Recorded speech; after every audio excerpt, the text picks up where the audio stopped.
everybody. We made it to another episode. Fartist feature. That's right. I'm here with the legendary Joe Rubinstein. Hi. Hello. Hello. Hello. I just like to point out that Bigfoot is a legend too. So. You know, but I don't. Well, you're more than that because we can see you. We know you're No, Bigfoot. no. So. Bigfoot and I have a club. We're on a pets team. Oh, yeah. His name I is like. Murray. I like. His His name is name's Murray. Murray. Murray. I Murray like it. Bigfoot. It's Hungarian. It's I like it. I'm a fan of cryptids and all monsters, so let's go. I love it. Go I ahead. don't want to hear Shout out about your to dating shout life. Okay. We'll save that for another episode. Yeah. Right. Maybe a series. We could easily do that. We could draw Murray too one day, and Hmm. then just make it a whole big old thing. Murray just So won't yeah, stand still. That's the sad part. So he's always walking. aw, he's always walking. This just gonna be a big old blurry fur mess. Yeah, that's Right. fine. You could get all kinds of fun stuff with that. Uh, Listen, we're all about you today. We're getting to know you, so I'm gonna make it weird. So this is what we do. Oh, there's me. Wait, Uh, boom. are the There's you. viewers seeing what I'm seeing, which is the top of my Yes. bald head sticking out over No, everything? we see you fully. Can you see what's on the screen? No, I can Like see me, you're but you yeah. you have like me behind you with my The head. background. Yeah. Hold on, hold on. Okay. That's the background. All That's what right. I have. That's the lovely background I made with the photo that you sent Right. me. Right. Yes. But yes, that's here. That's us. Well, That, I'm now in your face. it would have been embarrassing if I was wearing the same shirt, wouldn't it? So I mean, you can go change. because it's the one shirt I own. It's It's the one fancy shirt that you own. yeah. It's not currently paid. Everything else has graphics on it. So. Oh, look. Listen, that's all I wear. My mom yells at me for wearing monster shirts all the time. Yes, I think I've been dressing like a 14-year-old since I was 14 years old.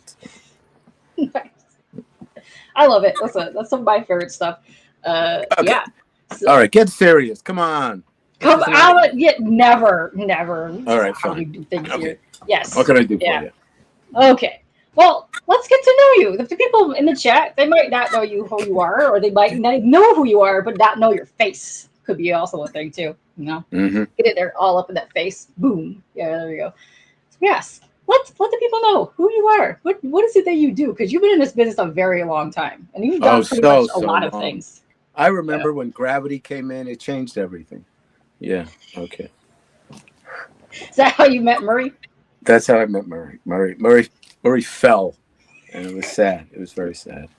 Oh no. Is your podcast about everything or comic books? Comic books.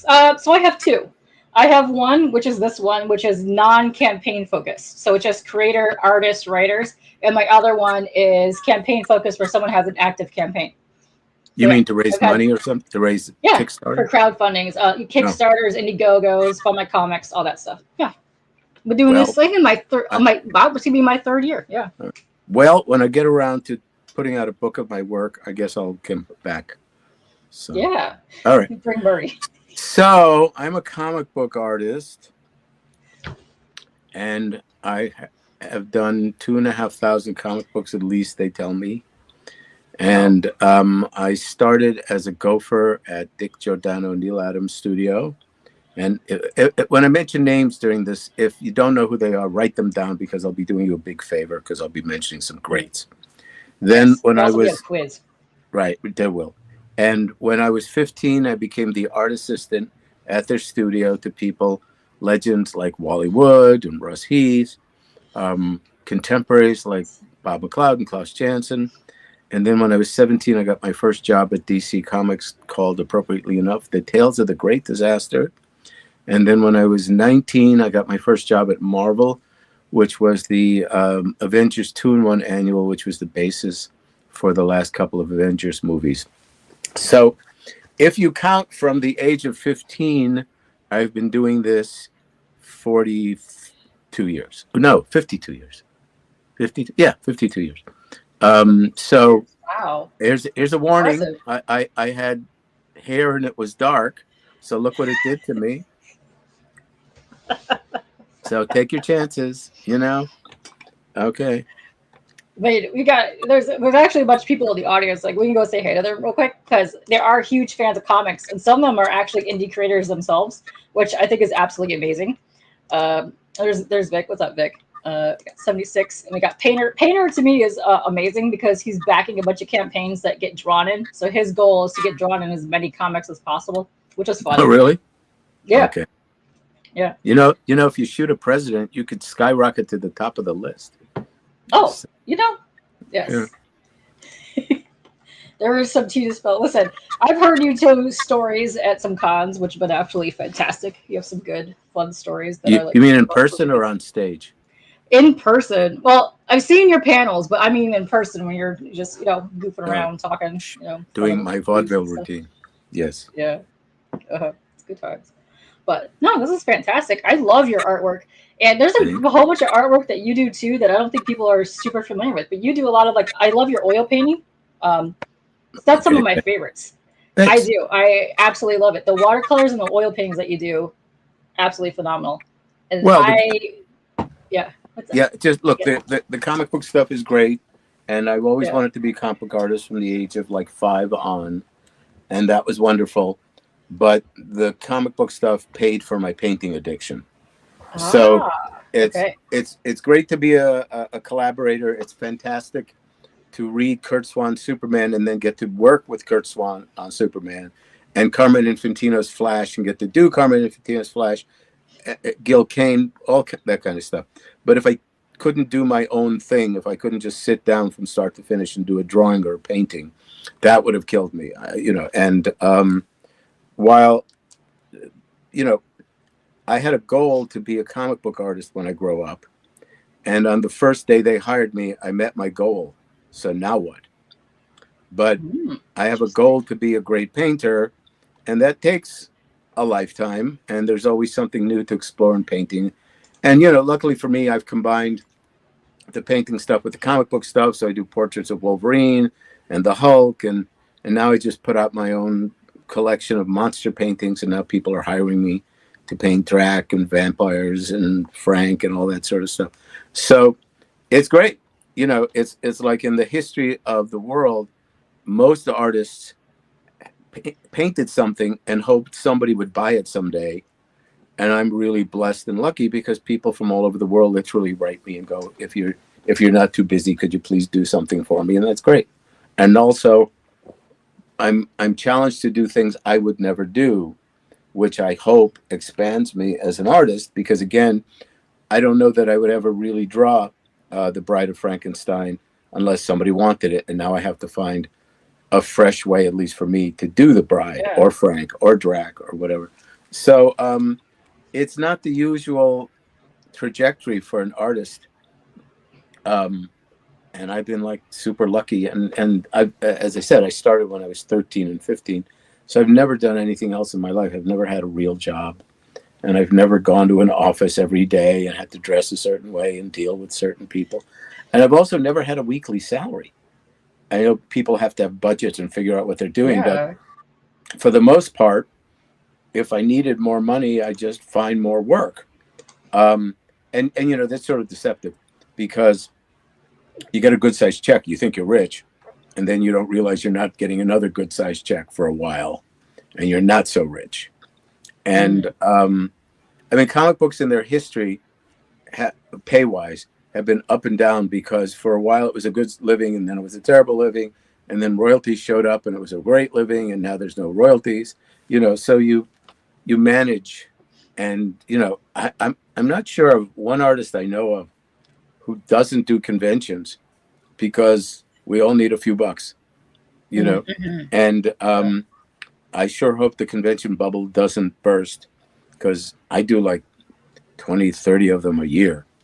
And you certainly make a lot more money sitting there at a convention for a weekend than sitting home and working for a weekend. So very true. Yeah. And the truth is, I do it anyway. I mean, I'd probably be a greeter at Walmart during the day, and then I go home and do something for myself. But it's the reason I charge people is because my landlord won't accept any more drawings of Wolverine. Enough is enough, right? Terrible. And it's how I get by, but I would still always do art if nobody was Yeah. buying it anymore. Well, yeah, when I was at Motor City, my friend actually bought a piece for me. So shout Okay, out to my friend. Oh, you can't see, but his piece is up here. He actually has a Bride of Frankenstein that I got from him. But yeah, he does some cool stuff. that he Oh, did, not Don. that I did. Yeah, he did. Yeah, He Don. did. Yeah, Oh, okay, okay. yeah. You want me explain what an inker is for all those people who are confused, including my father? Yes, please Okay, do my so. father never understood what the hell I did. Um, so I say, oh, I'm a comic book inker. Oh, you do the colors? No, I don't do the colors. And then Chasing Amy, oh, you're a tracer, right? Um, Yes. as a matter of fact, as an aside, I went up to Jason Lee, who played the inker in Chasing Amy, and I Uh-huh. said, hey, I'm an inker. You played an inker. And he went, yeah. I went, well, I went to see the movie and you were an inker and I was an inker. I went, yeah. I went, all right, nice talking to you. All right, so Oh, okay, so here's how it works. A composer of music has a blank sheet of paper in front of them, and they have a concept, and they execute it, and they put it down, and they create something that never existed before. And then, more often than not, they have to hand it to a musician and they say, "Please don't hurt my baby."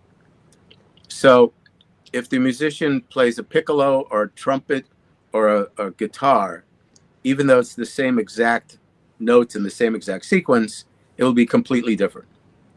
So let's say pick the guitar. All right, great. Well, is it flamenco or classic jazz or rock or whatever, right? So again, the person who's handed this thing that didn't exist before, their interpretation makes it what it is. And hopefully they are going with the concept of the composer, but they could ignore it and do their own damn thing, right? So comic book page, somebody takes a piece of paper that's blank and has a concept and draws something that never existed before. And then they hand it to me and say, okay, don't hurt my baby. I go, okay, am I going to use a brush or a pen or my fingernails or the back of a toothpick? And I go, okay, I'll use a pen. All right, but am I going to use it kinetically, angles, chop, chop? Or am I going to use it with arabesque, soft curves? And while I'm at it, am I going to judge what's in front of me and change it, or try to be as faithful as I can to what's there? So, as Dick Giordano, my mentor, used to say, when it's erased, what's left is my work, not their work. So, um, inking, because it's after a while, it's really kind of boring. It's like it's a black line, and you follow somebody else's work. So, to keep it interesting for me, I always try to get under the skin of the person who drew it and say, all right, what did they want? What was their concepts? I used to call them up, somebody new, go, who do you like? Who don't you like? Who have you been inked by? Who did a terrible job? What do you ink with? Who are your big influences? Uh, what have you seen of mine that might be applicable to what's going on? And so I really try to get under their skin and their thinking. And it's like a relay race. I want to follow their lead, not go off in another direction. So that's what keeps it interesting for me, is I'm trying to accommodate who's in front of me. There are people, masters, like Tom Palmer, Alfredo Alcala, Tony Duzaniga. Um, they changed everything to look like their work. And what their work was gorgeous.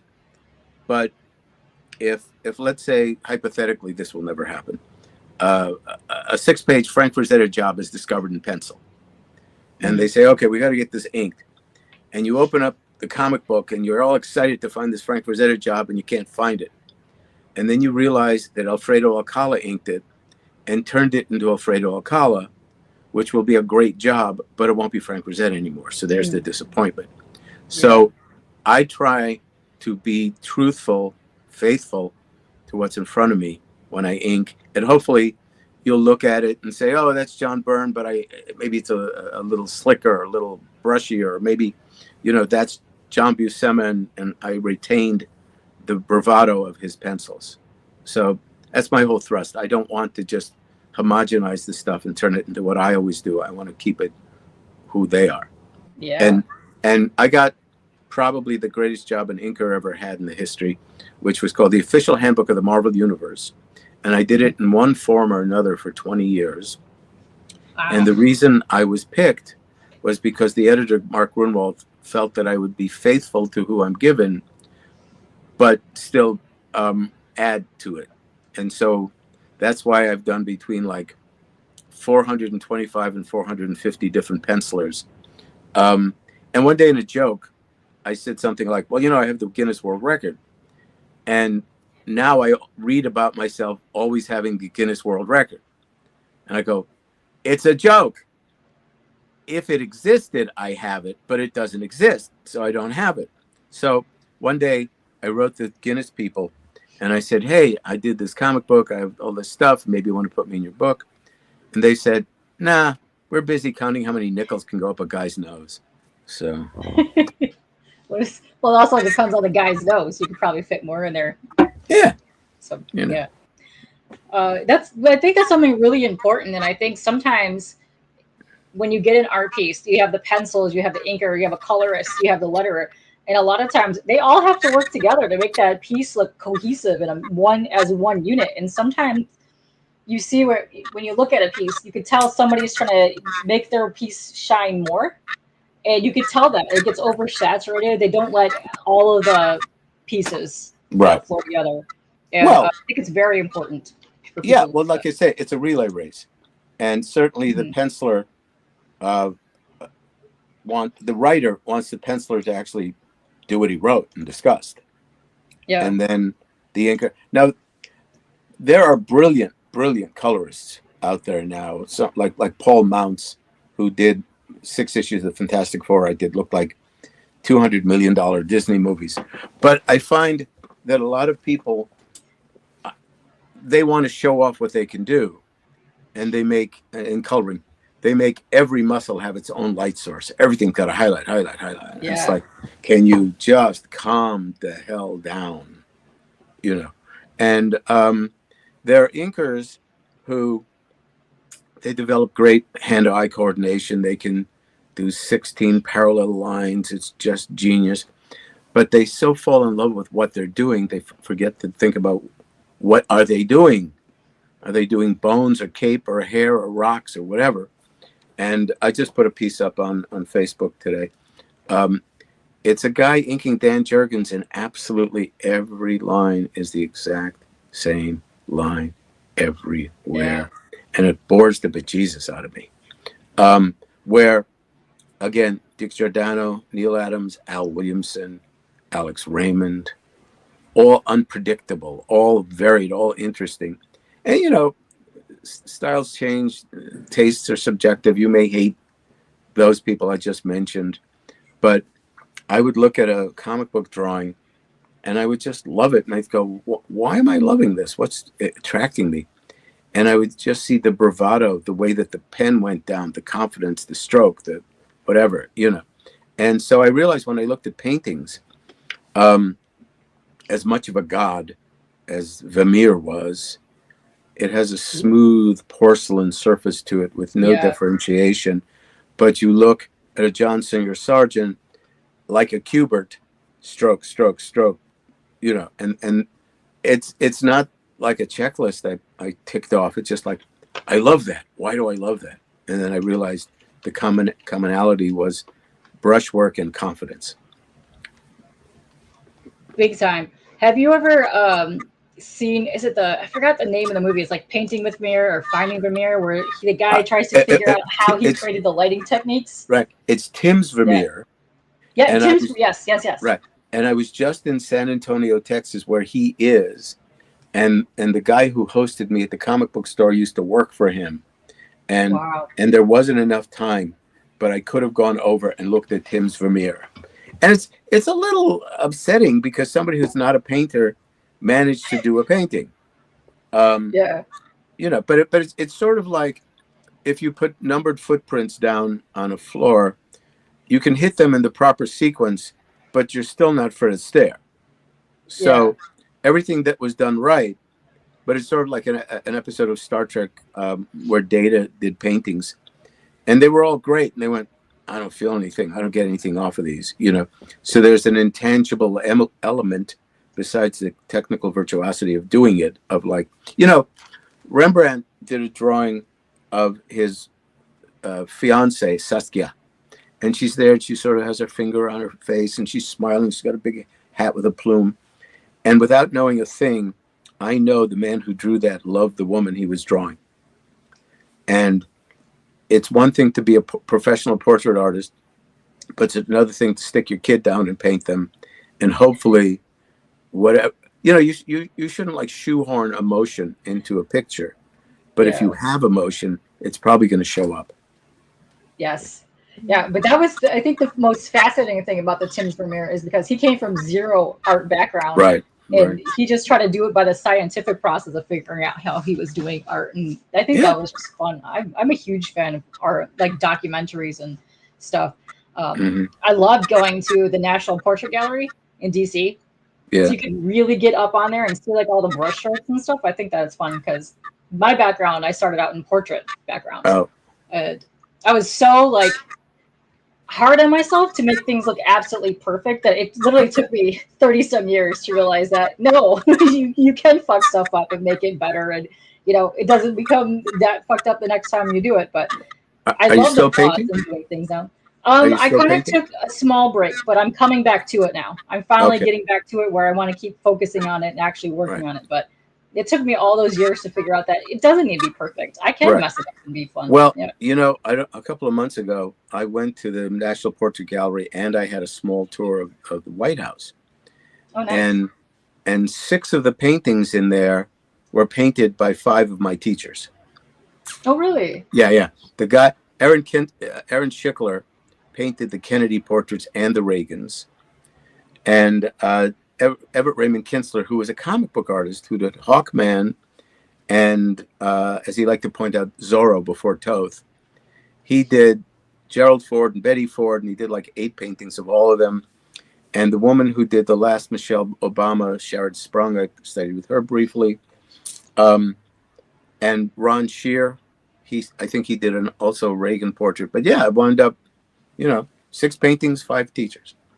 One's still alive.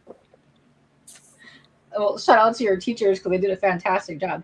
I do have some questions that I'll be asking from the audience in a little bit. The Dave Stevens documentary slaps. Oh, I'll have to watch that one.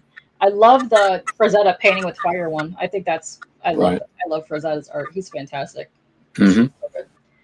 No, I have a question because you said you did all types of artwork and you're kind of getting back to your love, which was the oil painting and your paintings. Do you ever have like would you ever want to do a fully painted comic book? Right. Well, I'm not getting back to it. I never stopped. Well, you've always done it. Yeah. Would I?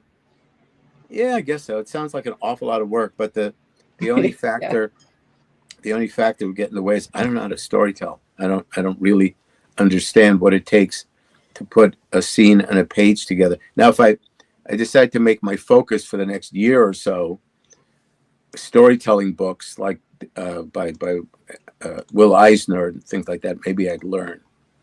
But you know, that's the more important part than showing how well you can throw paint around. So, but I don't know how to do that. So. Interesting. Well, if you ever got together with somebody that can tell the story and has a story for you to do, would you want to do the fully painted book? I guess. I mean, if it paid well enough, meaning it's great to do great art, but I also still really have to pay my bills.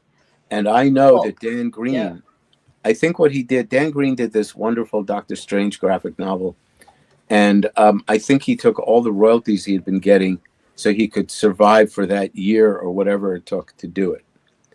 So I'm not against it, you know, and it certainly would stretch me and make me rethink things. Because, you know, just painting that part and that part and that part does not make a page.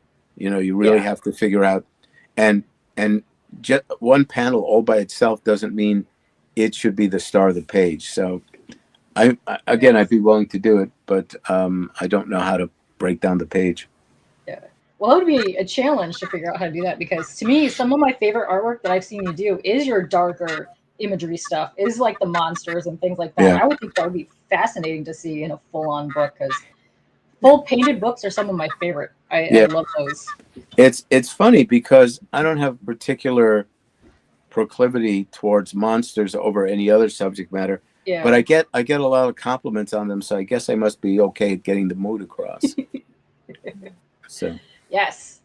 Well, because it's kind of a little bit different than what you would see in like your comic side of the work, and I think that's what's really right. fascinating about that, which it's Well, lovely. yeah. For those of you who don't know, rendering means putting in all the bits and pieces and eyelids and whatever the hell it is.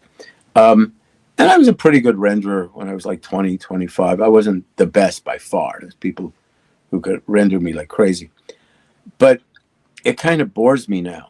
Now I want chunks of paint against chunks of paint. I want surprises. I want things that you wouldn't expect if you turned the page, you know? So a lot of very, very skilled artists have done monsters, you know, especially Basil Gogos, who did all those famous Mm. monster covers. Yes. And, you know, Frazetta did some Frankenstein stuff. And it's Dan Brereton, who, if you don't know his work, he does wonderful monsters. Um, but more often than not, it's the same photograph because there's just so many photographs. So Very true. I Yeah. don't particularly want to take another Boris Karloff photograph and render it well. I want to figure out what to do that's contrary to what's in front of me.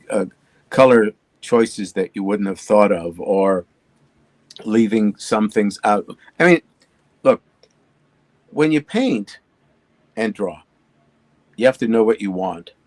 Like, for instance, you know what scrambled eggs look like and what you want them to taste like, and you know they shouldn't be burnt and they shouldn't have shells in them, right? And so then you Yeah. go through all the steps. Take the eggs out of the refrigerator, get the bowl, break it open, whisk it, heat up the pan, put the butter in, whatever. It's a little too hot. You got to turn it down. Hey, we got sausages. Let's do some sausages and some, you know. So in the act of knowing where you want to go, you still should be open to improvisation of what's happening. So I have an idea of where it goes, but very, very often it's not what it winds up, not at all what I thought I was going to wind up with. And Wow. I kind of feel like a failure. But at the same time, I was doing a portrait and I wanted it all to be drippy watercolors, just drip, drip, drip, drip, drip. And finally, in frustration, I picked up opaque watercolor, which is called gouache, and I started to pound down things. Hmm. And then the whole thing became big chunks of little dabs of color, and everybody loves it. And it's not the painting I wanted to paint, but you know, it worked out okay. So you got to be open to something changing when you think you're going for one direction. Yeah. Yeah. It, that's the thing about art too. Like if you keep yourself in one medium for a long time, you're never going to know where you can go as an artist. There's so many mediums out there. I started strictly as portrait artist for years and did charcoal, watercolor. Now I'm getting to the drippy watercolor. I haven't tried Mm-hmm. that part yet, but I Right. want to get into like the ink washes and other paints and stuff. But I think that's something as an artist, like you're forever going to continue to learn. You're forever going to continue Oh to yeah, try yeah, different yeah. things and never stop learning. Yeah. Well, all right. So I do Skype Yeah. lessons in Oh yeah. yeah whether you want to learn how to draw or paint or comic books or inking or whatever. So I do Skype lessons, and I decided that I would just try every medium there is, you know, and I do watercolors because they're easier to clean up, Mm. but I love doing oils because they're the most pliable. And when I get a new student, I say, okay, here's the good news. You have something that's going to occupy you the rest of your life if you want to stick with it. Here's the bad news. You're never going to be as good as you want to be. Here's the good news. You're going to Facts. be better. You could be better than you ever thought you would be. Because if I went back in time and showed my 12-year-old my paintings and drawings, I would say, all right, I give up. I'm never going to be this good. Why am I even bothering? It's like, oh, you're so much better than I'll ever be. And now that I'm here, I'm starving. I want more. I want to be better. I want to try this and I want to try that. And will there ever be enough time to do everything you want to do? And then there's also circling back, like you Yeah. learn something and you go, maybe I can apply this to that. And then you go, and I mean, people like Maxfield Parrish, I think he lived to be 95 or something. He kind of got tired of it after a while. But again, if you're physically capable, you can do stuff the rest of your life and probably always find a new way to do it, which is back to comic books and comic strips. Every comic book artist in the world is derived from or descended from the Holy Trinity: Alex Raymond, Hal Foster, and Milton Caniff, whether they know it or not. Like, for instance, Rob Liefeld, who doesn't look anything like any of those guys, is heavily influenced by Jack Kirby, and Jack Kirby is heavily influenced by Alex Raymond. All right, so everybody is influenced by those guys. Foster got to a point where he was magnificent when I'm done. This is what my work's going to look like the rest of my life, and he looked fantastic work. Milton Caniff got his style from a guy named Noel Sickles, who was doing a strip called Scorchy Smith, and he said, "I don't want to do this anymore. I want to do illustration." And he kind of literally gave his style to Milton Caniff, who then used it the rest of his life and developed it. But still, Alex Raymond, in my opinion, was the greatest of the three because his stuff was sketchy when he was doing Jungle Jim and Flash Gordon, and then it got all organized like Hal Foster. Then he went to World War II and he came back, and he started to do Milton Caniff. And then towards the end of his life, before he died in a car accident, he was doing a more modern 50s illustration style. So he never stopped evolving. And again, I understand it's tiring to keep looking for solutions. It's tiring to try to be the next whatever. But it's the only thing that keeps you awake as far as I'm concerned. So. Yeah, it keeps you going too. It keeps you like youthful because you're constantly trying to figure out new things. You know what I mean? Well, either an artist dies young like Caravaggio because of all the drugs and sex and rock and roll, or they die old like Titian because your mind's always working, so it keeps you alive. Yeah. So. It's interesting to me too because I see more and more people kind of breaking into comics now in their 40s, 50s, and later, which is I think absolutely fabulous. Like you always had a passion for something, and then you finally get back to it, and like you go full force in it. And I love seeing that. I love seeing, like, I've had people in chat that are now doing their own comics, like Bleak. They got their own book. They're finally doing that. There's so many guys in here that are working on their own books, and I love seeing that. And go for it. Do what you gotta do. Luckily, there's places for it now. The problem with the big companies is there is a bureaucracy. Yeah. And I don't know if they're willing to experiment. Maybe. I don't know. When Shooter was around and Dick Giordano was around, I think there was more experimentation, different genres. Yeah. But look, in all honesty, I rarely go into a comic book store anymore, so I don't know what's going on. But I know that there are people who do their own Kickstarters, like you alluded to earlier, and FundMe and all that. So there's all kinds of stuff coming out. And, Joe Quesada, when he first started, he wanted to do a certain Batman Elsewhere job. And I won't tell you what the idea is because who knows, maybe someday it will happen. And he was all excited. And I said, calm down. Doesn't mean it's going to happen. And it didn't because somebody went, I don't like that idea. We got something else in mind, or we're using Kingpin this month. You can't have him. So there's all this kind of stuff. But I don't know. Did Kirkman have anybody to tell him what he could do on Invincible? I don't know. Or Dawn of the Dead, or Men in Black. I mean, it's the hardest part about any creative pursuit is getting somebody to see it. The easiest part is doing it. Yeah.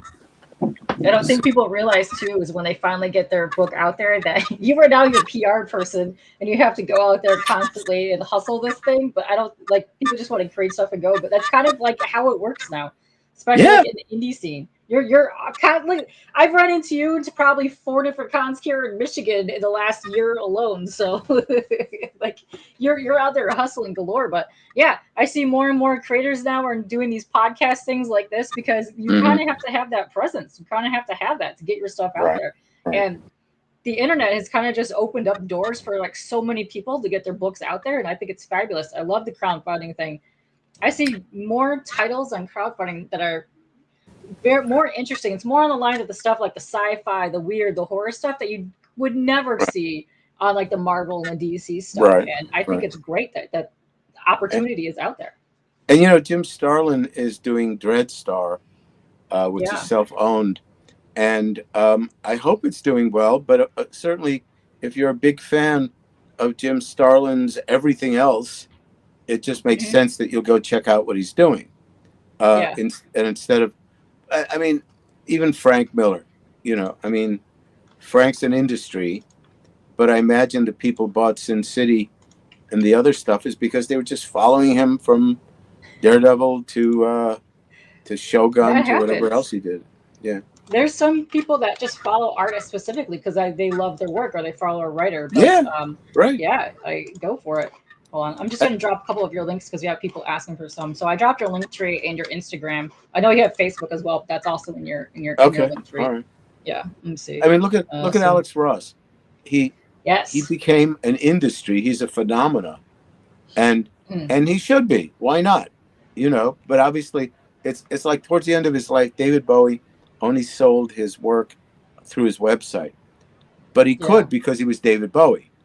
So Alex does the Marvels, and he does all this other magnificent stuff and these covers, and somehow it parlayed into Alex Ross Industries, and good for him. yeah. His art when that came out was really explosive on the scene because it was so fresh take on comics that you haven't really seen in a long time. Like if you watched and got those old pulps back in the day, it had that interesting pulpy style to it. And he has a documentary himself on YouTube where he's talking about how he comes up in the way that he molds like the costumes because Right. that's part of like who they are. It's fabulous. I love his take on the way that he talks about art. What's up, Sleepy? He sure And I works think like a that's I love dog. that. Yeah, he Oh, works like dude, he's out there hustling galore, just right. painting all the things. I Yeah. love it. We got a whole bunch of questions in the chat. I'm going to start asking Okay. some of these.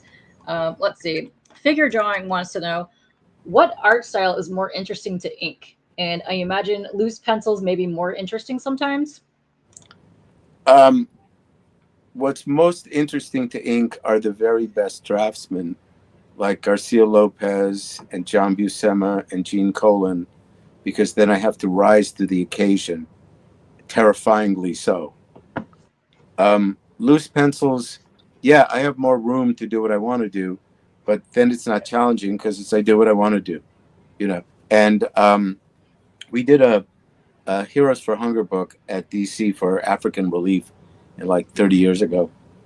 And while my work is very noticeably influenced by Neil Adams and that crowd, my very favorite comic book artist of all time is Joe Kubert. And so they gave me 2 Joe Kubert pages to ink, which is maybe 6 people in the whole history of comics have ever inked Kubert. And that was terrifying. And then I hopefully rose to the occasion.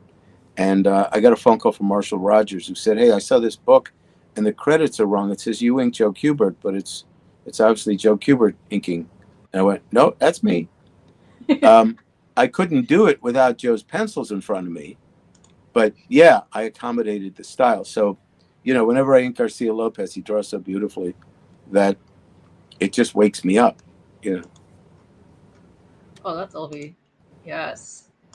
Yeah. There's so many different artists. I know, like Shelby here too says he enjoyed your inks on Pit 3 and 4. If Joe could, I think Joe should put out an ink sampler book and allow your nicer pages to. Oh, dude, that would be fascinating. Maybe that's what you're going to kickstart. I'm not Maybe sure. that would I'm be not pretty sure what clever. an ink sampler is, unless it's just a couple of pages from a lot of different things I've done. Yeah, I think that's what he imagines because he's also an artist and an inker himself, so he's been in the business a Right. hot minute. But yeah, for those wondering, Dale Keown did just finally put the sign up page for the Pit Omni. You guys can go Oh sign up on yeah, that. Indiegogo. I Yeah, discovered Dale. Indiegogo. I Oh, you discovered did? Dale. Yeah, Yeah. I saw this little black and white book, and I thought this stuff was great. And this is way before the internet. So I made what I seem to remember 10, 15 phone calls tracking him down all over Canada. And I said, hey, your stuff's great. Send me some samples. And he sent me samples. I turned them into 3-page packets that I stapled together. I hand wrote his phone number on it. I handed it out. He got his first job. He became Dale Keown. He would have been Dale Keown without me, but at least I got him in, right? Then I inked the Pit stuff, Mhm. and he still owes me money for it. Okay. Well, now that it's up on Indiegogo for the campaign, maybe he'll reach out. Yeah, I don't. If he just sent me $50 a month for the last 20 years, I think he would have been paid off by now. But that doesn't seem to be a priority for him. Oh no. Dang, you hear that, Dale? Maybe you're Yeah, listening. yeah. Let's see. Garcia Lopez made or Atari Force, a rad comic. He's See, capable of Steve. doing anything bad. There is no such thing as a bad Garcia Lopez drawing. It's that simple. Yeah, yeah. Yeah. Let's see. As a matter of fact, people Damien. people with big egos, who I probably shouldn't mention, look at Garcia Lopez's stuff and says, "Oh yeah, he's better than me." I mean, it's true. Yeah. Well, As a matter I of think fact, that as a matter of John did fact, that. as a matter of Yeah. fact, when John Buscema drew the second Spider-Man Superman team up, they sent him Jose's pencils to look at the model for Superman, and John said, "Can we get this guy to ink it?" Which they didn't. But John was impressed. Yeah, no, I think that's something as an artist that we all kind of do. We all kind of look at somebody else's artwork and go, "Man, I'll never be there. I'll never be that good," or "Man, Yes, we're yes, our but own here's harsh worst critic." Yeah. right. But here's my Christmas present every year. Oh, I yeah. post it, right? Okay. So picture your favorite artist you will never be as good as. Okay. They had an artist they knew they'd never be as good as. And if Mm, they'd quit like you want to quit, you'd never have all that great artwork that you know you'll never be as good as. true. And I Ah, heard ha, I ha. heard Neil Diamond talking to Billy Joel, and Neil Diamond said, I had to forgive myself for not being Beethoven. And Billy Joel said, I haven't forgiven myself for that yet. You know. So, you know, That's a that's why I good said you'll way never to be put as good that as you want advice. to be. Yeah. What? No, you'll never, no matter how you want your art to be. I don't think you'll ever achieve that, but you can Right. try and get there. You'll be So, slightly there, but yeah. right. So somebody's complimenting me on my Miller Wolverine stuff. Yes. Um, I was embarrassed by that for 25 years. Really? And when people would say, oh, you did a great job, I went, thank you. Because you don't argue and say, oh, I hated it. So I think Klaus Janson, who was also taught by Dick Giordano, who was Dick's assistant just before me, was doing a magnificent job on Miller's Daredevil. I'd excitedly read the book when it came out, but then I'd look at every picture afterwards so I could really understand it. And Frank gave Klaus finished pencils, and he gave me layouts. So that means they're a lot sketchier, more ambiguous. So I Yeah. had a lot more choices to make, decisions. And what I didn't look a thing like what Daredevil looked like. So I felt I had failed. So 25 years later, I looked at it without the preconceived notions. I went, yeah, it's pretty good. Okay, now I can look at it for what it is, you know. But I was always looking at what, because Klaus was like my favorite inker for like 40 Yeah. years. I mean, the truth is we never got along personally. Still don't. But I would look at the work and I would go, this is so good, so exciting, so interesting. And, you know, I'm very happy that people like the Wolverine. He has been very, very good to me. He's paid a lot of bills. Yeah. And since Frank doesn't do a lot of conventions, I guess I'm the Wolverine guy because Herb died, you know, so. Yeah. And Shelby is just saying yes. Like the ink sampler would be kind of like the artist edition page. Let's see. Apex is also saying he would also purchase a Joe Rubinstein How to Ink book. Would you ever have any willing to do that? I wrote a chapter of it. I walked it around San Diego Con. Oh, This is like wow. 40 years ago, and people went, Mhm. no, it's too limited. Nobody would buy this thing. And then Gary Martin came out with his 2 volumes, and Klaus Janson came out with his volume, which, by the way, Yeah. I'm not included in the least. I wonder why. But yeah, I mean, I'd be willing to do it for sure. But it's just I need some. I don't know. Of all the many things I want to do, maybe that's something I should do Yeah. on my own and then get a Kickstarter on it. Yeah. I think that'd be really good. And then Yeah. we got Biggie in here saying, "Thank you for your art. You're a legendary artist." Yes, let's give you a round of applause for that. Yeah. And Bigfoot and the Loch Ness Monster. Yes. Okay. You gotta shout out Murray. Can't not. Murray. Yes. Ooh. All right. Fine. Yeah. So. Let's see. Look. Yeah. What's up, Sheldon? Yes. Oh well, we got a bunch of people. Bunch of people are be popping in here. Let's see. Joe and King Frank and Wolverine and Klaus Ingson. Yes. Yes. Do you know there's a volume called Miller and Jansen's Daredevil, like a reprint, right? And it's got a diagonal cover where there's one image on top and one image on bottom, and the one on top is done by me. So it's like, so I didn't do it on purpose. I just imagine Klaus is a little annoyed that I'm on the cover of his book. So. Well, here's a shout out from Damien. Okay, he said he was happy at the time that Wolverine did not look like Jansen's Daredevil. You know? Okay. Yeah, listen. Yeah, cage fight, that'd be amazing. But we actually had this question here twice. Macedon is asking it too. What brush do you like to work with? And we also had the same question from, I believe it was Figure Drawing. I don't know what, or Painter said the same thing. I don't know why they changed this. I can't push that down now. Right. Well, Winsor Newton Series 7, fine point number 3, sometimes number 2. When I inked McGuire on the Justice League, he had such a delicate rendering style that I actually took an old brush with just a couple of hairs sticking out of it. And that's what I would do with the tinier rendering. But I use a pen, a 108 Gillette, which is very flexible, and I can get sort of a brush line out of it if I want it. But if I were inking Bill Sienkiewicz's stuff, I'd probably take a stiffer pen to do more of a kinetic kind of line.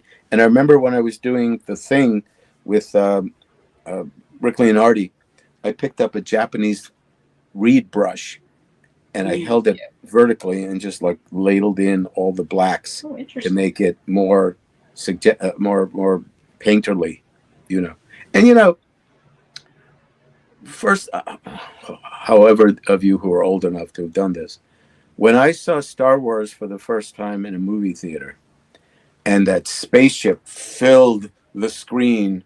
Oh yeah. And the place exploded into applause because they'd never seen anything like that before. The filmmakers would have been very disappointed if you said, "Stop! I want to examine that model," right? So I do all this stuff, but I mean, people want to learn to be inkers. Maybe they study it, but for the most part, I don't want you to particularly pay attention to what was done or how it was done, but more is what's the effect. I did a print. If you see me at comic book conventions, or maybe buy it online, I did a print of the Green Goblin, big face, and then the Spider-Man sort of resting on a pole or squatting on a pole, and the big face is threatening the figure. And I painted the Green Goblin with a lot of choppy strokes, and then I did the Spider-Man with long, smooth strokes, and that was my way of sort of connoting evil and something a little more powerful. Interesting. Now, and the background is red, not the color of night. It's red, and that was partially to really emphasize the Green Goblin's green. But I don't particularly want you to stop and go, "Oh, it's interesting strokes you did there." I just want to get a sense, you, the viewer, a sense of what I was doing. There was a actor playwright named Sam Shepard. He was a very handsome man, and towards the end of his life, he was dying of Alzheimer's.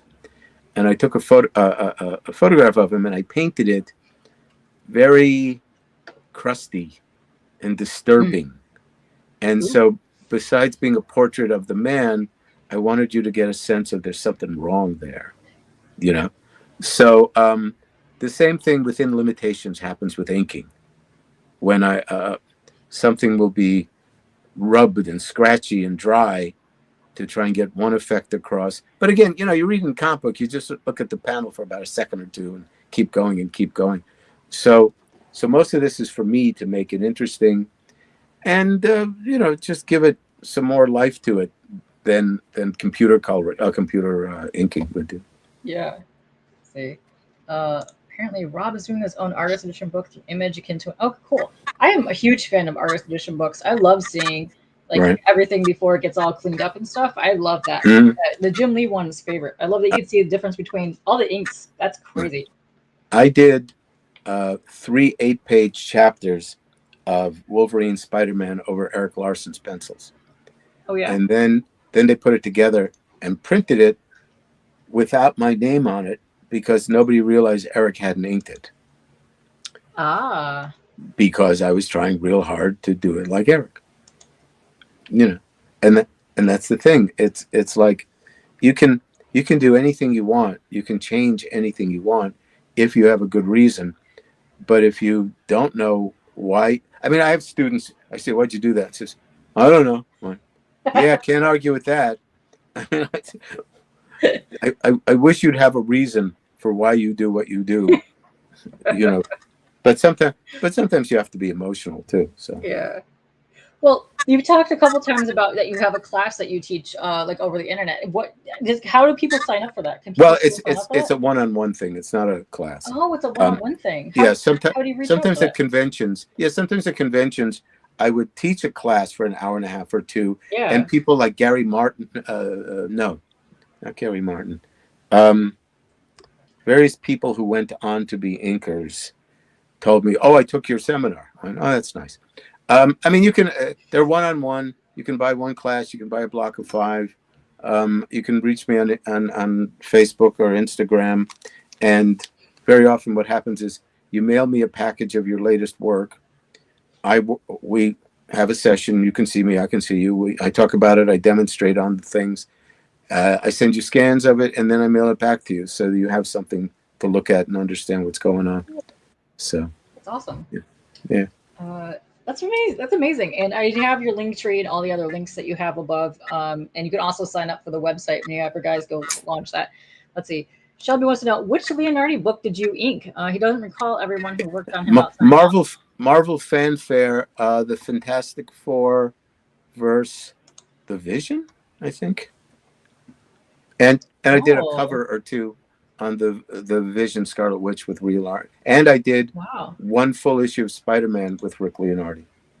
And he says 254. There's got a lot of people in here saying, let's see, that was your work, Joe, on the MCP stuff, Marvel Comics Presents?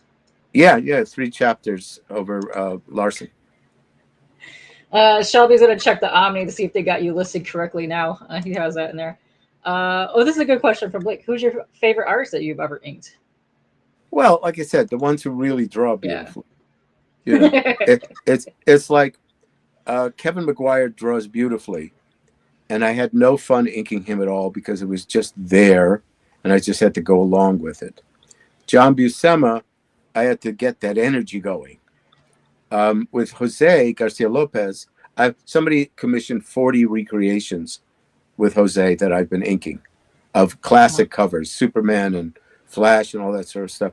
And it's, trying to be as good as I can't draw a comic book for you as well as he can, but it's trying to raise myself to that level. And so, that's what keeps me interested. If you give me somebody that's not so hot and I have to fix it, it's like, yeah, okay, whatever I do, the turd will definitely be polished. But, it's still started there, and it's not going to be that great unless I practically erase it and redraw it. So let's see. Is the main thing an inker wants to achieve is unnoticeable from an artist inking themselves like a type of invisible inker? Well, What?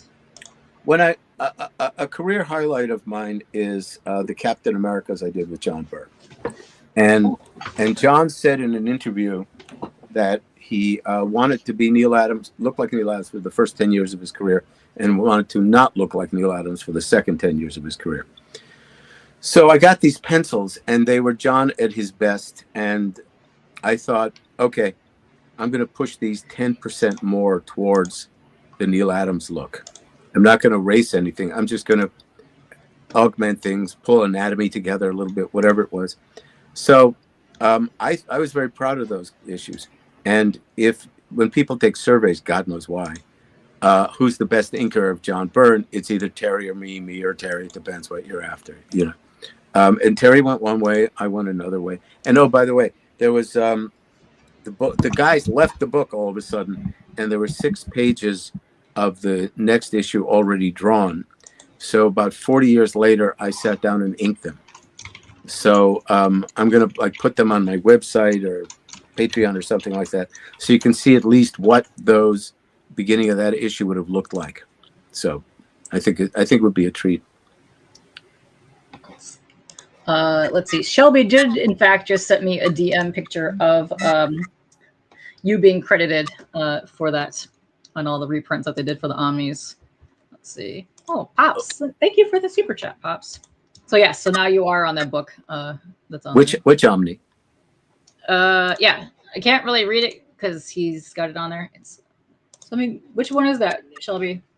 He's got a sick collection of Omnis and artist editions. Okay. Well, while you're sending me that, let me ask a couple other things. And I don't know why my mic is kind of getting all wonkadoodle. Right. I'm not sure. But listen, it happens. You can hear us. Right. Listen, you're the one talking. That's what most people want to hear. Speaking of reprints and Dale Keown, the first IDW reprint of Marvel covers, I'm in there a bunch of times. The second one is a Hulk cover I did with Dale where my initials were covered up. So nobody knows I did that one in case anybody'd like an autograph. You know, it's like I didn't know that years from now people would make livings signing their comic books. So I wasn't that intent upon making sure my credits were on things. But like I ghosted a little bit on Jim Lee's X-Men run, and that iconic cover of Wolverine slashing a Captain America shield. I inked the last 9 pages of that, and you know, I helped out people all over the place. 2 pages here, 1 page, like the Avengers annual, the first one with Rogue in it. I inked 1 page in that. So of the 3 inkers on the book, one's dead, one's in prison, and me. So if you want to get an autograph, you have to wait like 8 years for the next autograph if it's not me. So. Let's see. Well, Shelby yourself got screwed out of that because he inked Liefeld for a bunch of years, and a bunch of other people he never got full credit. Well, that might have been also because you were 16 at the time. But Rick Hoberg, that's for sure. He was your booth buddy at the last Monroe. Yeah, Rick's wonderful. He's a very nice guy. I love Rick. He's awesome. Good. I got to get him on here sometime too. But yeah, we love him. Yeah, you should. He's got stories. Yeah. Oh, I know. He's told me a couple. I love it. Hold on, I got more questions to ask you. I know we're almost coming up to the time. I don't know if you want to go a little bit longer than an hour. I'm fine if you are. I'm fine. Okay, I'm good too. According to that, the Eric Larson Michelin Spidey Omnibus is the one that you're credited on. All right, good. Let's see. Hold on. I'm trying to save everybody's questions in here so we get them all on here. But yeah, I love Rick Hoberg. He was so adorable. I love talking to that man. He's so all-American. Oh, shucks. He is. He got so excited when we were talking that he was like, yes, I want to talk comics. He was like, yeah, I love it. Yes. Right. Yes. Pay this man. That's right. Yes. Do that. Right. Let me see. We got way more questions in here. I'm trying to get to all of you guys. The Crooked Painter, how many books is Hinckley in? I don't know. He's trying to beat everybody that's been in a book that, got the drawn in book. I'm not sure. Oh. I wonder if there's stats on that somewhere. Like, has everybody that's ever been drawn in a book somewhere? Let's see. Figure Drawing says, speaking of comics and portraits, thoughts on Jenny Frison? I don't know their work. She's got a very graphic style, very illustrated style to comics. I think she has a very beautiful style. To me, sometimes her stuff gets very repetitive. But it's the same Okay. thing with like Art Germ and all of them. They kind of just do what they got to do to get a cover out, kind of thing. But I think she has a gorgeous style. I would love to see more of her work. Just like let her flow and do things. All right. I'll I look it think up. when I think when you're in Marvel and DC, you're kind of really limited too to what you can do as an artist based on Sure. what they approve as well. So Sure. I would love to see her do her own thing on something and see what she's really capable of. I would love to see that. Hmm. Yeah, she's good stuff. Let me see here. Let's see. Okay, this is a good question from Shelby. This is his favorite drink. And he wants to know, have you ever tried the Monster Energy drink Pipeline Punch? No, I don't do those things. Yeah, stay away. They're terrible. Right. Let's I see. I Damien. I Oh, sipped the Red Bull once because I was curious, and I went, "Oh, okay, now I know what that is." yeah, no, I'm good. Those taste funky. They taste like metal cans, and I'm not a fan. Right. Not a fan at all. Let's see. Damien wants to know, do you and the penciler ever discuss the work before you start inking? Yeah, yeah. Well, that's what I was talking about before. I would call them up and discuss what it is they want and how they want it done, and then I would ask for feedback after it was done. Um, Sometimes pencilers are delusional and think they drew something that they didn't draw, and it's like I can't do what you asked for because you didn't draw what you said you'd draw. But no, I mean, I absolutely want my penciler to like what I did, but I want me to like what I did first, and then the No. penciler. And there was an editor. I was doing a book, and he told me you have to ink it like this, and it was nothing like the way I thought it should be done, but I needed the work. He's the boss. I inked it, and the word got back to me that the pencil detested what I did, Oh and he no. should have, because it was not what I would have done. But and then when the editor found out the penciler detested what I did, he let me do it my way for the next two issues. Ah. So Nice. I like that. I like that. They gave you let you do what you could do with it. Let's mhm. see. Let's see. Apex wants to know, what brand of ink do you like to draw with or ink with? Or draw? I use Higgins regular for pen work. No. I use like Dr. Martin's Black Star and something else like that. Nice. But you use two different inks. Don't use the same ink for brush as pen, because pen ink has to be thinner and flow. And if you use it with a brush, it'll gray out when you erase it. And don't use brush ink for pen because it won't flow well enough. So you have to have two different bottles. And if your ink isn't flowing to your liking, go grab a bottle of Windex or Fantastic and give it a shot right into the inkwell, and that'll loosen it Cool. up. And then keep working with that. Vinnie Coletta used to use minestrone or coffee. So Or coffee. yeah, it added flavor to the page. Yes. Oh, Macedon's got a very good question. Is there anyone Right, live or past that you never got to work with that you wish you had? right. Well, I asked Dave Stevens to do a Marvel Universe figure, and he wouldn't do it. And I asked Will Eisner, and he thought, well, why would I do that? I didn't draw the character. And Toth said yes. And then the idiot who was supposed to get him the reference didn't get it to him. And he said, forget it. So, and more contemporary guys, um, Ivan Rios is great. Eddie Burrows is great. Um, and I think that's it. I think Ryan Sook is wonderful, and I worked on his stuff, I think, a little bit. So, yeah, those are the first guys that come to mind. Nice. Let's see. We got another super chat from Sleepy Reader for 99. It says, great conversation. Thanks, Eddie. You're welcome, Damien. You're welcome. Apparently, Shelby says Super Ball Super Black works pretty well with him if you cut it in half with the Martin's Black. Oh, nice. I heard a Yep. lot of people kind of mix the blacks together. Right, right. Well, you got to experiment, erase it, and also You if you're practice on it. if you're on plate paper, there's one problem. If you're on kit finish paper, it's another issue. Wow. Let's see. Ivan Rice is the man. Yeah. Let's see. This has been a very lovely conversation. I always have fun chatting with you when I run into you at cons. We always have Thanks. artsy, Don't artsy don't chats. don't forget to bring pastries next time. It'll be even better. I will do that. Well, Okay. speaking of that, because you're not at San Diego this weekend, what are your cons you have coming up? Um, I got a list online. I think I'm blackballed at San Diego. I ask every year Oh, and they won't let me go every year. Except, ironically enough, I have an Eisner Award, so I have lifetime entry into. I can just show up today and go. You got to let me in, and they do, but they don't give me a got two table to more sit days. and work at. So I don't know why. It's probably Klaus. He's probably told them to No, let them no, in. no, no. I got a convention in Roanoke, Virginia coming up. Terrific con. I might Oh, be in New nice. York City con. Um, Okay. and if you go to my Facebook page, there's a listing of the stuff coming up. So there's probably another 6 or 7 this year.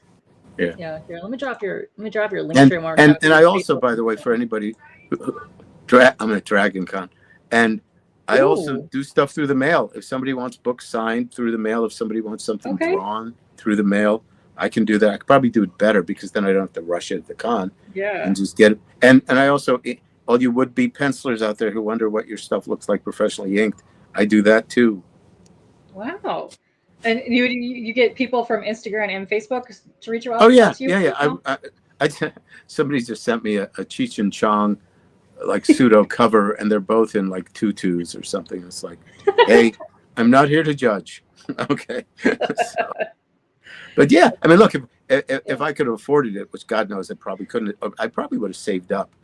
If I could have Yeah. gotten Dick Giordano to ink some of my drawings when I was 11 years old or 12 years old, as it turns out, I did get Dick Giordano to ink me, and I did get Neil Adams to ink me. But the idea of finding an idolized professional artist in conjunction was like, what an amazing thing. And now you have access to everybody in the world. So put your money together. Very Oh, get true. better yet, have your family put together the Christmas money they were going to spend on your stuff, and Yeah. go commission a piece of artwork from somebody. That's my favorite thing because you have some really good prices on your oil paintings too, and I know you take payment plans on some of your other ones. Like, so if you ever Mm-hmm. see them at a con, you're like, man, that's a little bit pricey, but you take payments. I know that because I know a couple people that Hey, take listen, payment plans.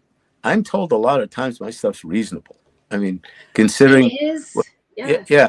I mean, look, if you don't have $500 on you today, okay, fine.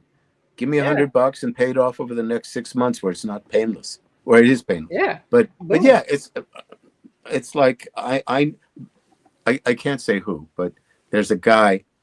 I do remarks that are about this big for about Uh, $50. I know a guy who does remarks that big for $250. no, yeah, You know, and look, I'm not saying it's not worth it, but Jim Lee offered a commission for $20,000, and there's somebody out there who paid it, right? I think, yeah. I and think and a my couple people that were doing that. Wolverine #1 cover is Mhm. insured for $350,000, and I'll do a Wow. recreation for a lot less. So, if that's what you like for Christmas this year. So, Hey, that's a fabulous, fabulous price. Because when you get a chance too, because you always said that you didn't really like the way that you inked on there too. So when you do something, if somebody wants a recreation, are you going to like the traditional style that you did from the past, or are you kind of like doing what you want to do on it now? I asked them what they want. It's like, do you Ah, want an okay. exact copy of what I did, or can I treat it as if I'm the inker on it now? And Yeah. the cover to Wolverine #1 was inaccurately colored. There's a double lighting going on, but the colorist only got one side. So again, if somebody wants a color recreation, I ask them, can I do it the right way or the printed way? So Oh, yeah, that's a good. That's good too. yeah, I like that you ask these questions. You think about these things. I like that you ask these because it's whoever's paying for it. That's what they want. So yeah, yeah. No, I'm a yeah, hired gun. I'm yeah. you know what business I'm in. I finally figured out.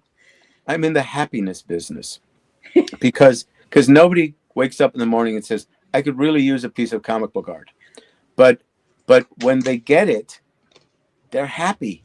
And oh my God, Yeah. and this is from my childhood, and I always wanted a drawing of whatever.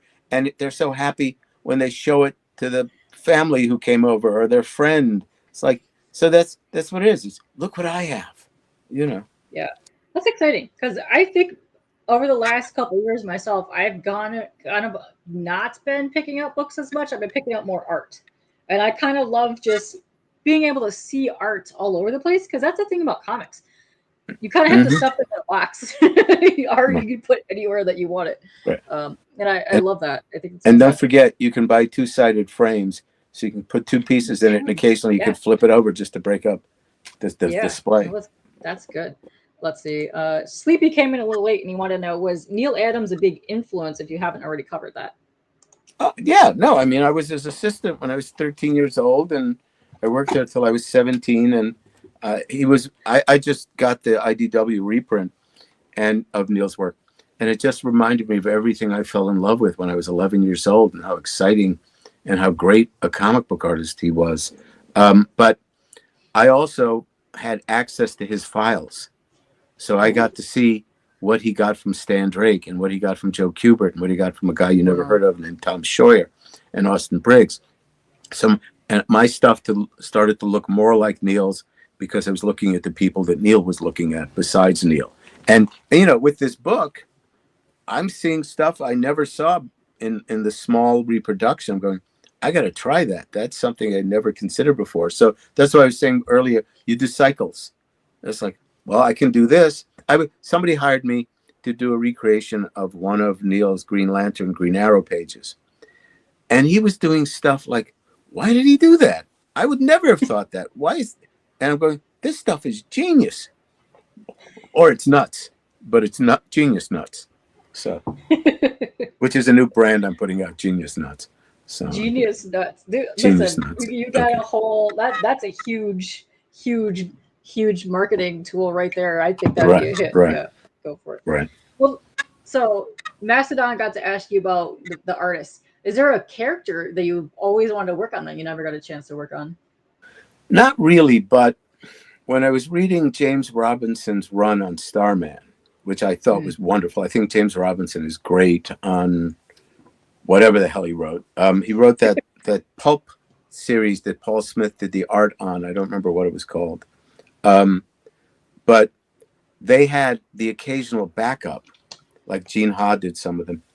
And I just wanted to do one of those just so I could be part of James Robinson's stuff.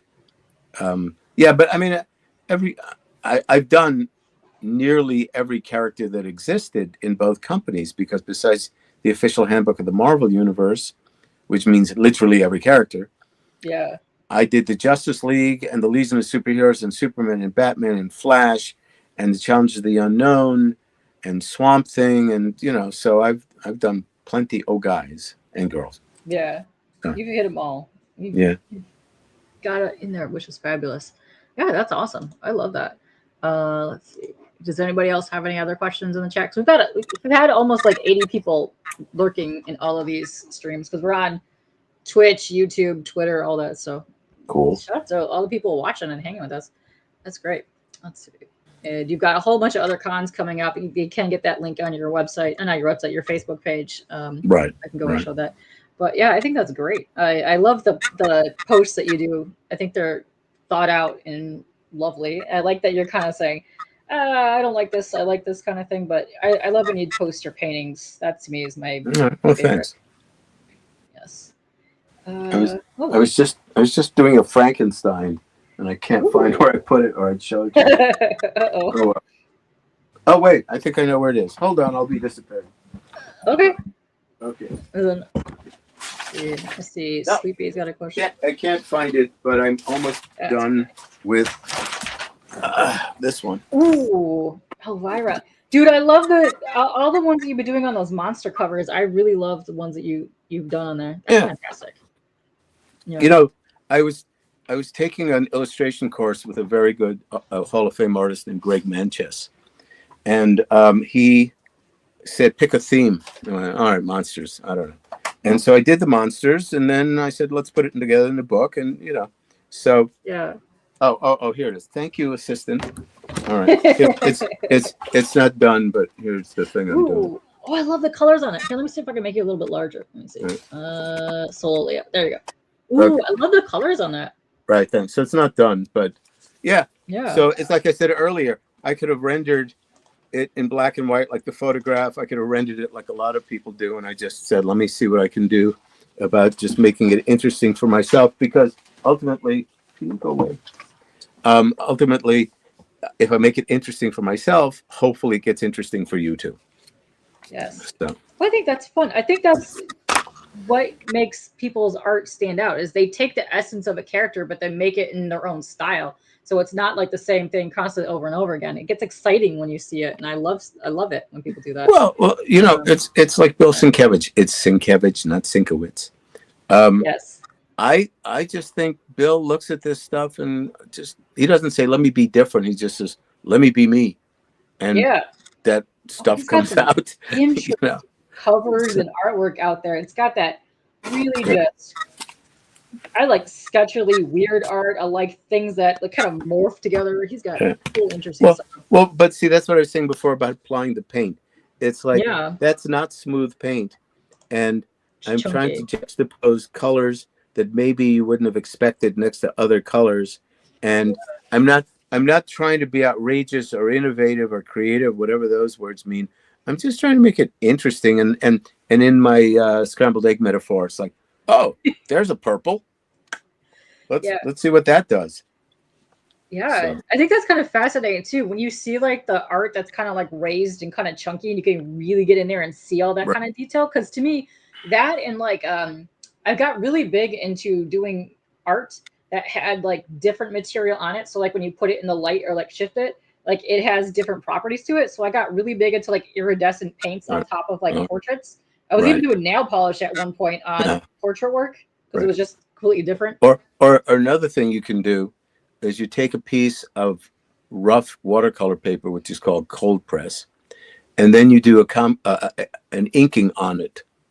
And because it's such a bumpy surface, what will happen? What will come out? What will you have to modify instead of Yeah. the exact same thing on a flat thing? And like as far as the Frankenstein goes, I purposely put a slippery surface underneath it, so I'm fighting it. It's picking up and not going down the way I want, and I'm doing that just because I'll see what happens instead of just do the thing you do.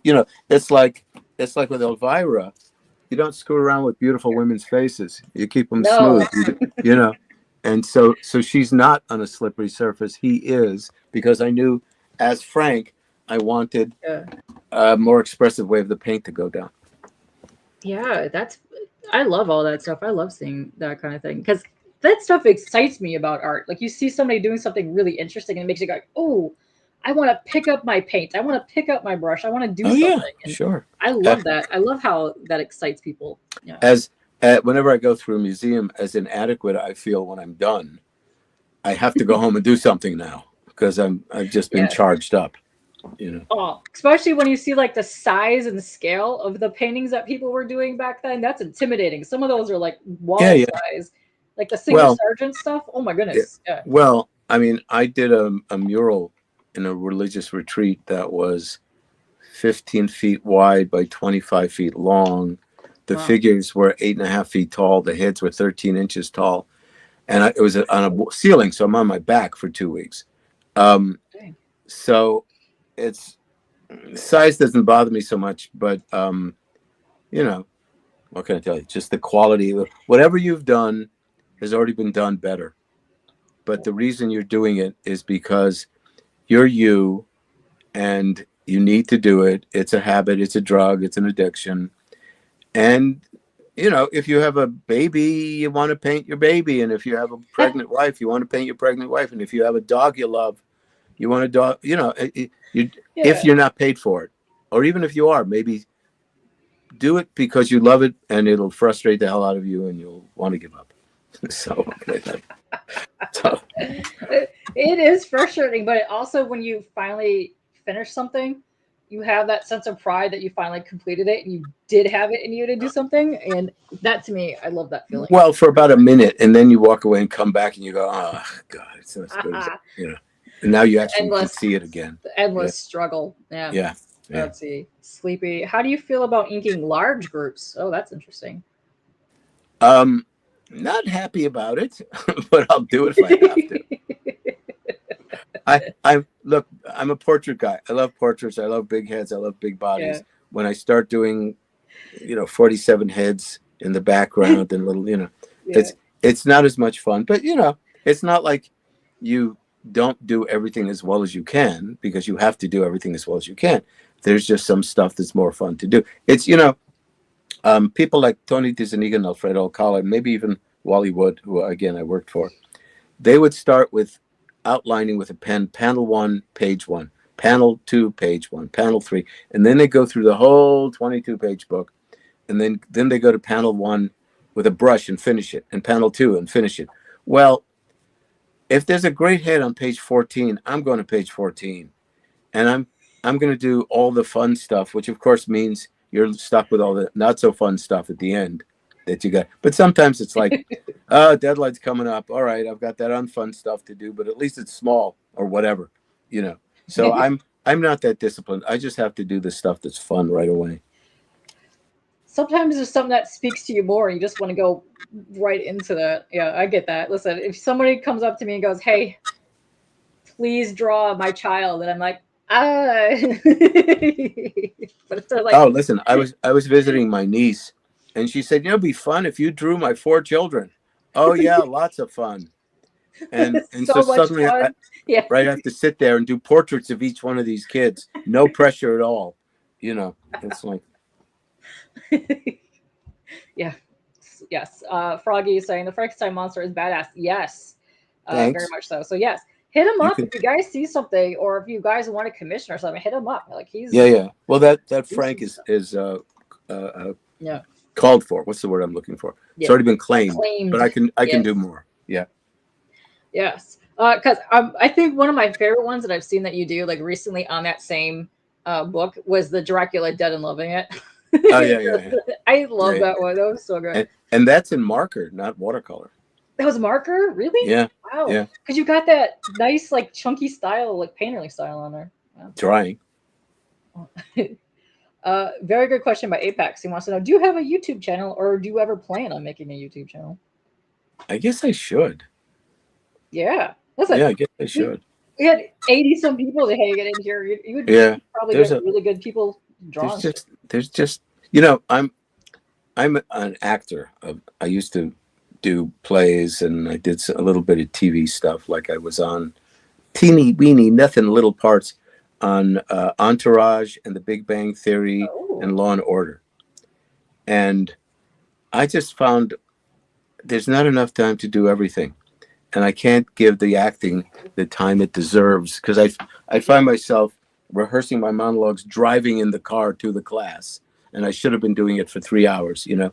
So I went, I'd rather be a better painter than a better actor. So I gave it up. But there's just no time to do everything you need to do, Oh. you know. So yes, I should have a YouTube channel, and yes, I should have a lot of other stuff. But you know, coming home on Sunday night and leaving on Thursday night for convention 6 weeks in a row will, you know, take up a lot of your time, you know. And nobody feels sorry for me. Exhausting. I'm not saying it's a terrible life. It's just something I have to consider. Where does my energies go? Like this Sheldon says Entourage. I thought you looked familiar. Thanks. Yes, I was the one in the string bikini in season 2. Oh, Yeah. hubba. There you go.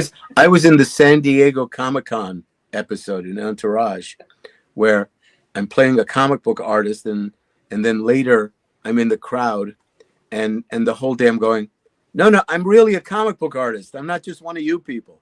But all right, but nobody cared. Well, And then I played a sketch artist on Law and Order, and my big talent was I owned an easel. And then on what's the other one? Big Bang Theory. I'm standing online waiting for Stan Lee's autograph in a comic book store, like that would ever happen.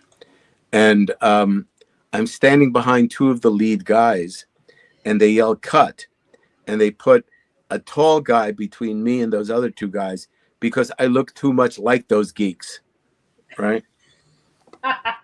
and the thing is, Stan wasn't on set that day because I had this fantasy of walking past all those people going, "Hi, Stan, how you doing?" And they're all going, "Who's he?"